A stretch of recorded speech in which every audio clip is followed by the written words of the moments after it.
First question I'd like to ask you is about your career trajectory. We met when you were in Beijing. Then, as now, you had a focus on Chinese politics, political economy. How did you get into this? How did you get interested in China's political system? Right. So I think my career in China study, I guess, is pretty stereotypical. So I was born Chinese, grew up in China, educated in China until I graduated from college. And then I went to the US, first studied communications and then studied finance. So I think there were a couple of pivotal moments in my life. When I was growing up in China, of course, I took the Chinese system for granted and thought that's just how every country, every economy was run. And then I went to the United States and had a bit of shocker, cultural shock, economic and political shock, and saw an entirely different way of running the society, running the politics, and also manage the economy. And I took it also for granted that this was how things were supposed to be run, right? So my education in finance was very much steeped in classic neoliberal economics, about efficiency, about laissez-faire, about how market is the best at allocating resources. And then after working in the US, actually as a reporter in Congress, I went back to Beijing as a researcher, first as international relations analyst, and then joined Galvacal Dragonomics as a political economy analyst. And then I got another whole new education and started to kind of look at a lot of the neoliberal economic doctrines with new lenses, actually with the help or edification of a lot of my colleagues. We all know them well, Arthur Kroger, Andrew Batson. On the way, my career is kind of stereotypical, a Chinese person studied China. On the other side, have had the fortunate experiences of shuttling between systems and looking at different political economic systems with different lenses. Can you describe for those who don't have GAVCO subscriptions or clients, and just a note to listeners, please contact GAVCO to become a loyal paying customer. Their notes are just absolutely fantastic. They have a lot of great analysts. But Yemi, can you describe what does a day look like for you? How do you select topics? What does work look like for you? You're not in China anymore. What does research look like? I'm not in China anymore, so I'm now looking more through the lens of China's relationship with the rest of the world. And my role is quite different from most of my colleagues. A lot of my colleagues are very, as you said, very smart, very capable analysts. They're more quantitative analysts on, say, the Chinese economy or US economy, European economy, their financial systems, or their monetary policies. I am more a qualitative person. I like to say I'm an analyst of things that cannot be measured by numbers.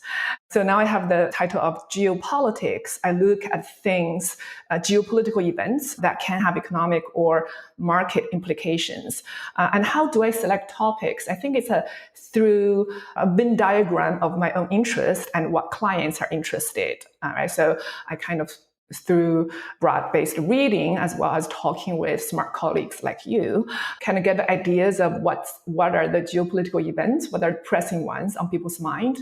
And clients also send us emails or give us calls or ask us questions during meetings about the geopolitical questions on top of their mind. With a combination of those, that's how we select our research areas. The reason we're talking today is a few pieces that you've written recently, one in the FT, and then two are recent-ish notes, client notes that you wrote, but all have the common theme of overcapacity, Chinese overcapacity. Specifically, you're looking at the electronic vehicle sector and this surge of exports of companies like BYD. That's sort of the tip of the iceberg of what's visible, but underneath it is a really fascinating political economy story about how China's institutional setup, political system, and its very interesting market creates these surges in capacity across sectors. And this has just happened wave after wave, sector after sector. When I was living in Beijing at the conference board around 2015, 2016, we were doing a lot of work on steel and cement overcapacity. And this is obviously a big story right now in Europe as China tries to, in part, export its way out of its economic slowdown. Let's start, though, with overcapacity in a more generic sense. It's not something I think a lot of citizens of market economies deal with or see a lot or even really understand. So can you just define at an abstract level, what is overcapacity in the Chinese context? I think just fundamentally, overcapacity means there's a lot of supply and not enough demand. That happens because I think the Chinese policy always focus on stimulating supply, and that is still the case today. And also because the Chinese system, throughout every ministries in the central government, every local governments, all the corporations, state-owned or private, they have been conditioned to be very responsive to policy incentives. And so when there is supply stimulus, every agency, every local government, and every entity in the Chinese economy are mobilized to produce. And in the meantime, the demand, I think, are not as because these are individuals and they're not necessarily as responsive to the policy stimulus. So that can create this lopsided, big supply and not sufficient demand. You're right, as you said, a lot of the excessive capacity has been absorbed through exports. But I think you notice that this is a big topic right now, catching a lot of attention globally, because the Chinese export of excessive capacity is a bigger problem now than before. One, because, as you mentioned, it's one thing to accept importing a lot of Chinese steel and cement, relatively simple technologically and relatively low value added, versus accepting deindustrialization by Chinese overcapacity in sectors like automobile, much more high-tech, higher value added, and also much more complicated systems and arguably just more central to any industrialized country's industrial health. Hence, we're seeing a lot more attention, a lot more pushback on the Chinese overcapacity. I just want to linger on the policy angle of this first. You have a recent FT op-ed that's from February 4th, so just a few weeks ago. We're recording this on February 20th, and it's called China's Call of EV Overcapacity Will Bring Little Relief to Europe. You write, overcapacity is a chronic affliction of Chinese industrial policy. Like an adaptable virus, it is difficult to eliminate and requires continuous suppression, which often takes the form of government-orchestrated industry consolidation. I wonder if we can go back again into the trenches of central, provincial, and local government decision-making here, because on the one hand, overcapacity is not always something celebrated by central policymakers in Beijing. They often find it a scourge. Things like supply-side structural reform, which came out in, 2015 or so, was designed to, one of the planks of it was to go after chronic industrial overcapacity in all of these sectors, which was holding down prices. Can you talk again about why, if it is this adaptable virus that the central government is trying to stamp out, what does it look like on the ground that creates this overcapacity? You had this really arresting statistic in your FT piece. You say in 2014 alone, more than 80,000 companies in China registered to enter the electronics vehicle sector, more than doubling the previous year's number of new registrants. What happens? What signals are being sent? What policies roll out where you basically have nearly 100,000 companies rushing into this new EV sector? The electric vehicle sector is absolutely a fascinating story. I think it's also a big educational experience to myself analyzing it. So the first time I looked at the industry in China, it was 2016. At that time, I think, again, I was still very much caught up in all those efficiency, neoliberal economic doctrines. And I looked at it and thought this absolutely could not work.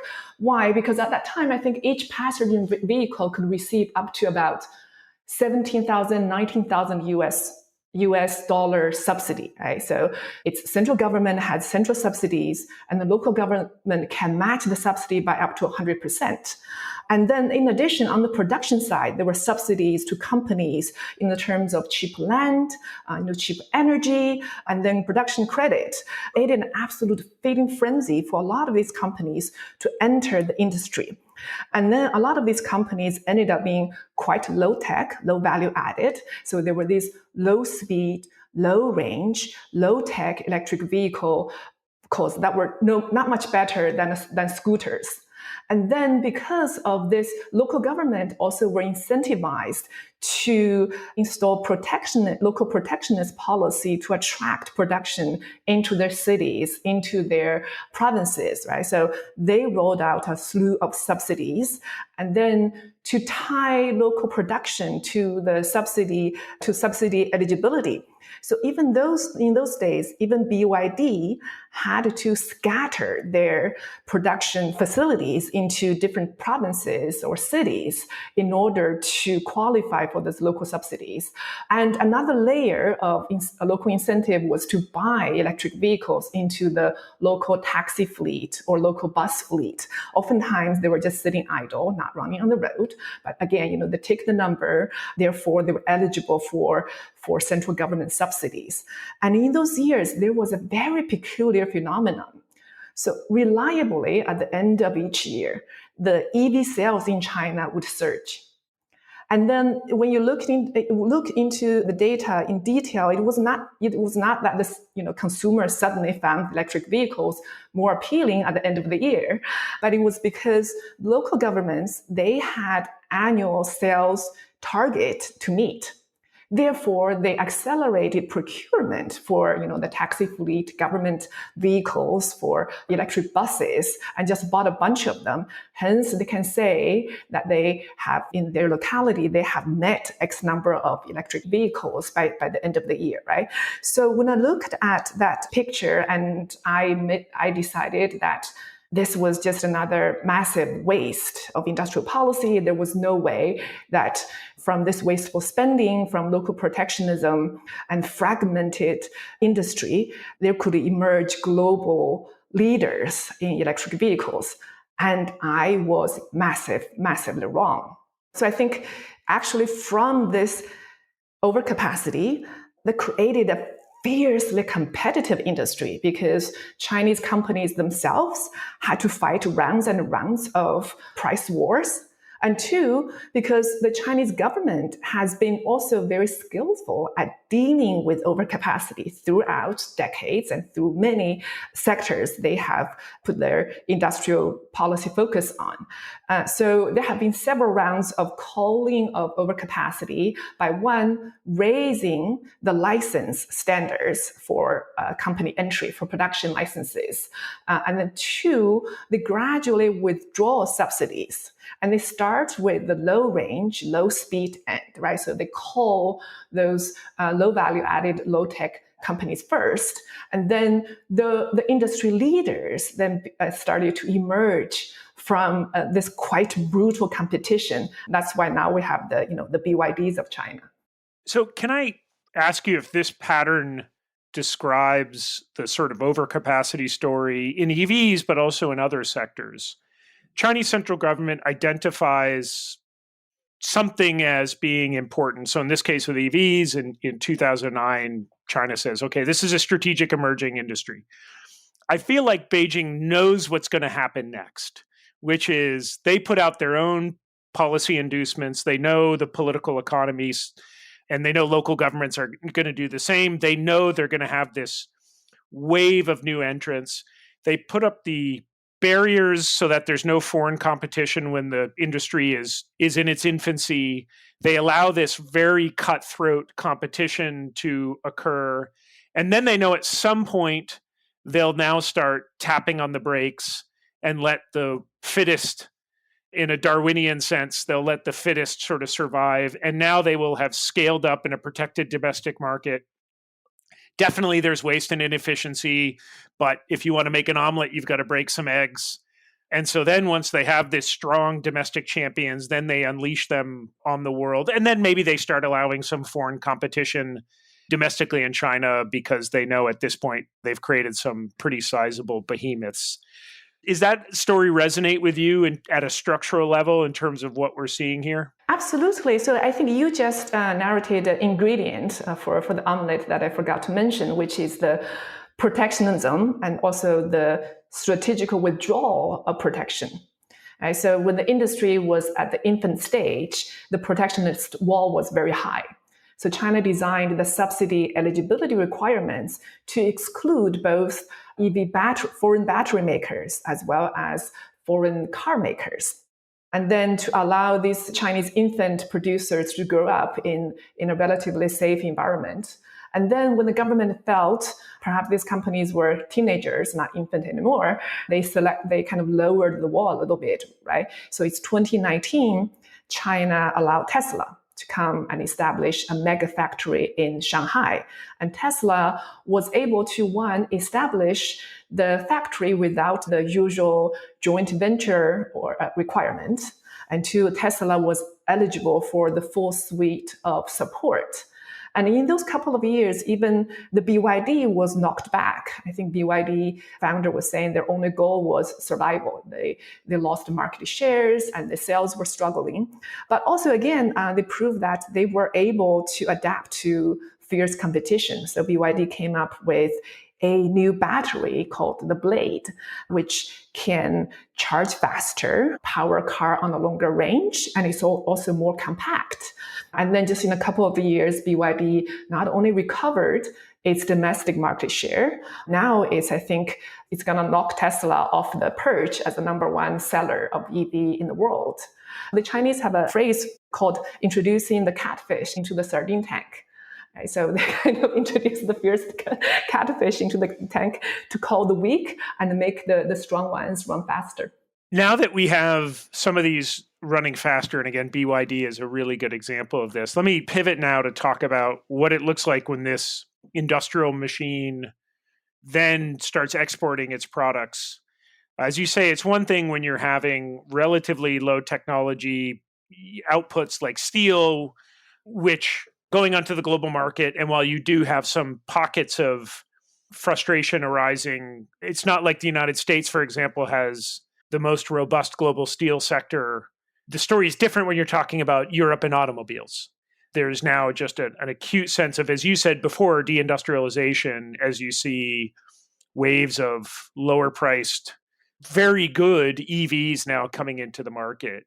So what is your sense of how concerned European capitals are about this? And what is your sense on how, let's take Germany, for example, what is the playbook for Germany in how they're going to deal with this? And the complication, I'd be curious for your insights on, does the fact that German automakers continue to rely on China as a growth market, does that constrain room for German policymakers to take punitive actions to try to limit this import flux out of a concern that China will retaliate against German automakers in their market?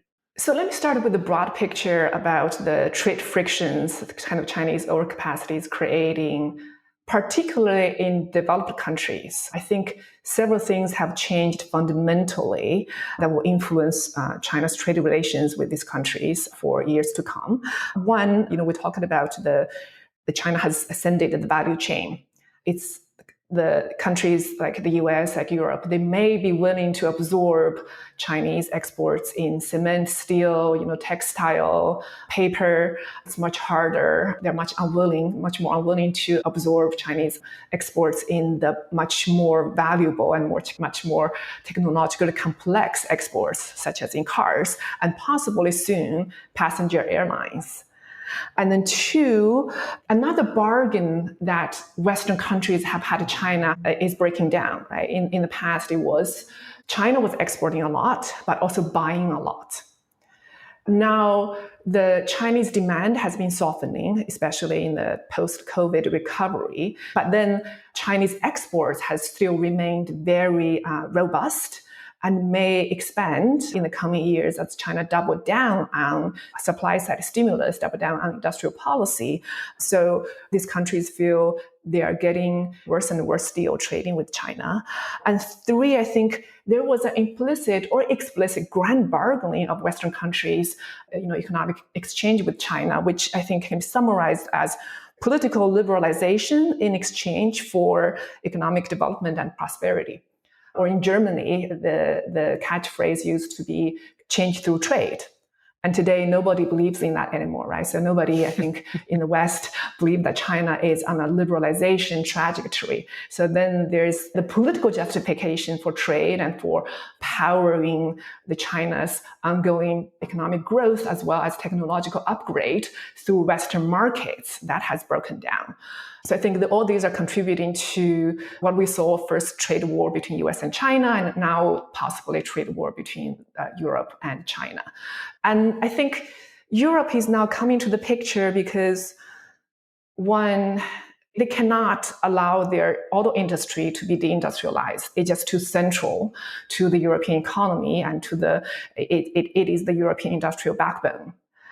And especially at a time when the European economy and European manufacturers are struggling. They're struggling with high energy price, high wage, and then so the anxiety about deindustrialization through China is very high in Europe. Also, they have the story, the cautionary tale of solar panel in their mind. So a few years ago, Europeans started anti-dumping, anti-subsidy investigation on solar panels, and China retaliated and sort of like through negotiations and forced Europe to back down, mainly by threatening German luxury cars and pressured then German Chancellor Angela Merkel to pressure on Brussels to have a negotiated settlement on solar panels with China. And now the outcome of that is very obvious. The outcome is pretty much the annihilation of the European solar panel industry. And what's left of the so-called European solar industry is the installers, utilities. And then they are now actually advocating on behalf of Chinese manufacturers because they want to be able to keep importing cheap Chinese solar panels. And then, the manufacturers have gone extinct. So Europeans have that story in their mind and they don't want to repeat that. But exactly how this will play out on the electric vehicles. So on one hand, I think Europeans are going to play tougher because, again, they cannot bargain away the auto industry. And also because now they believe they have a stronger hand vis-a-vis China because China depends on the European market a lot more now that the US market is close to China and China needs exports to power its ongoing growth now that its property sector is shrinking. So Europe believes that it can play tough with China. On the other hand, it's also hard for me to see Europe play tough. One major reason is what you mentioned, Germany. Germany still is very dependent on China for growth, for sales and for growth and for prosperity, and especially the German auto industry. A few months ago, I visited Berlin and talked with people in the industry as well as German officials, economic trade officials. And they say Volkswagen, which competes with BYD in the same kind of mid-market segment, is very worried about losing market shares in China, losing market shares in third countries, and losing market shares in the home turf in Europe. Right? So they're prompting their officials to do something about this and to look into the Chinese subsidies. But they also are very scared of Chinese retaliation. Last time I checked, I think about 40% of Volkswagen cars are sold in China. And then there are the luxury ones, the BMW, the Mercedes. I think they are still thinking that they are still kind of way bit above the watermark, that they are in the market, in the luxury market, where BYD does not have a huge presence yet.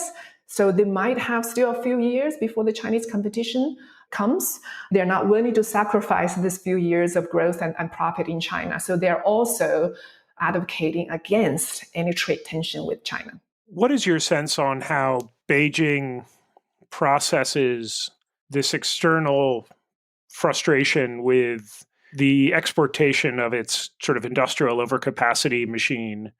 Is it their view that, fine, there's going to be some whinging in some foreign capitals, but like with the solar picture, ultimately, this is good for China, even if it invites some external pushback? I think, the last time I felt this amount of consternation in Europe was in 2016 after you had the Chinese takeovers of KUKA, the robotics company, and then ChemChina made a bid for a German industrial company, and that felt like a sea change in at least German views on China, and announced the early phases of a sort of a strategic rethink about the relationship.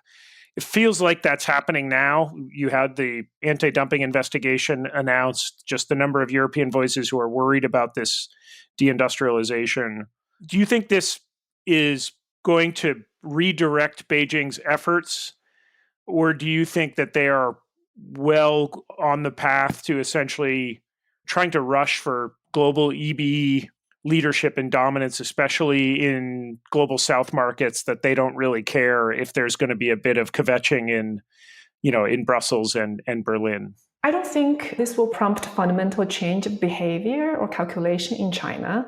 One, because the Chinese playbook has always worked in the Chinese mind. They achieved their objectives, right? So their industries have steadily climbed the technological and value chain. They have, steadily, reliably created global, not only domestic champions, but global leaders in the industries that they focus on. So I think there's no reason for them to doubt that this will be another success story. And then to the extent that there are trade tensions that can be temporary. That said, I think China is looking at Europe, is preemptively looking at a number of avenues to address the perhaps upcoming potential tariffs. It will be a combination of sticks and carrots and evasion. So the sticks will be retaliation on, similar anti-dumping, anti-subsidy tariffs on European sectors, market denial to European exports, and perhaps even, regulatory retaliation on European German car companies invested in China. And I think China now is also has a whole of government approach, directive to direct all the ministries, customs, trade, finance, diplomacy, transportation, to look at both to facilitate and streamline the exports of electric vehicles, and two, to help them invest in production facilities overseas, hence in preparation for the tariffs and to be able to get around it. What is the next overcapacity story, do you think, in China? The more immediate one is semiconductor chips, perhaps the legacy chips. So if you just look at how many facilities that are being built in China, as well as the rest of the world, there is just no question that massive overcapacity will come down the pike very soon. The next big one probably will be airliners. China just debuted its first homegrown airliner in Singapore, and China has been trying to grow its own airline industry for decades, and its moment may have come. And I think Airbus and Boeing will have to fight off Chinese competitors perhaps in a couple of years. Where would those markets be, do you think? I'm imagining those are not in developed markets. Is that in the global South? You see that playing out? Mm-hmm. The global South is the natural market, but I think that China will still focus a lot on the European market. And that has to do with because one, the developed countries just have a lot more purchasing power, right? So that's the priced market. And two, the US, I have no doubt the US will design policy and barriers to keep Chinese airplanes out. And the US can do that because the US has a system that is not shy of being political. So the US can design policy just with the explicit goal of saying, we just want to keep the Chinese exports out, right? And then three, the US has turned its back on WTO. So the US has no issue with coming up with protectionist policy that run roughshod over WTO rules. And Europe is far from there yet. Europe still is very faithfully holding on to WTO rules that makes it harder to design protectionist policy. So even if, and also, we discussed it before, Europe is not a single entity like the US is. To come up with a policy has to wrangle with all the different members that have different relationship with China and also different philosophy about trade. Some are more laissez-faire, some are more comfortable, like France, with protectionism. Europe will be probably very slow coming up with some trade defense, if at all. So I would think that, yes, the developing countries is a natural market, but I expect that Chinese airlines to penetrate the European market to a degree as well. I'm way out of my zone of comfort here talking about Chinese commercial airliners, but I suppose I had it in my head that there would be a great deal of airliner and customer hesitation about getting on a C919 plane. Even if there were not explicit market barriers, I struggled to see major airliners picking up Chinese jets, even if they get regulatory approval. You sense that the market is more ripe than cynics like myself expect? It is a barrier, but it's far from insurmountable. I know it's not apple to apple. I think we had this skepticism about Korean cars, for example. We also now we're skeptical about whether Western customers will embrace Chinese cars, right? Because Chinese products are always seen as low quality, shoddy, unreliable. But that's changing. Also, I think in European market, we keep talking about European, we have to, again, be reminded it's not monolithic. Countries like Spain, where I am right now, Portugal, Greece, they don't necessarily have the same view about Chinese products as like the sort of the blue chip consumers in Germany or France, and don't necessarily have that kind of a brand loyalty. And three, I think Chinese company, they're smart too. I don't exactly know what kind of sales and marketing strategy a Chinese airliner will deploy. But for example, with BYD, one strategy they've used to penetrate the European market and raise their brand awareness is to go after the rental companies first, the car rental company. Right? So rather than dealing directly with consumers. So the rental company, they're less brand loyal. They care about a good deal. Through that way, they give the drivers exposure to their cars and hence kind of lower down that resistance to their products. And China's never one someone should underestimate. As you say, we've seen this before where there's a view that China can't innovate. And now suddenly the story we're having now is about really fantastic EVs that China is producing at a lower cost that are out in the international marketplace.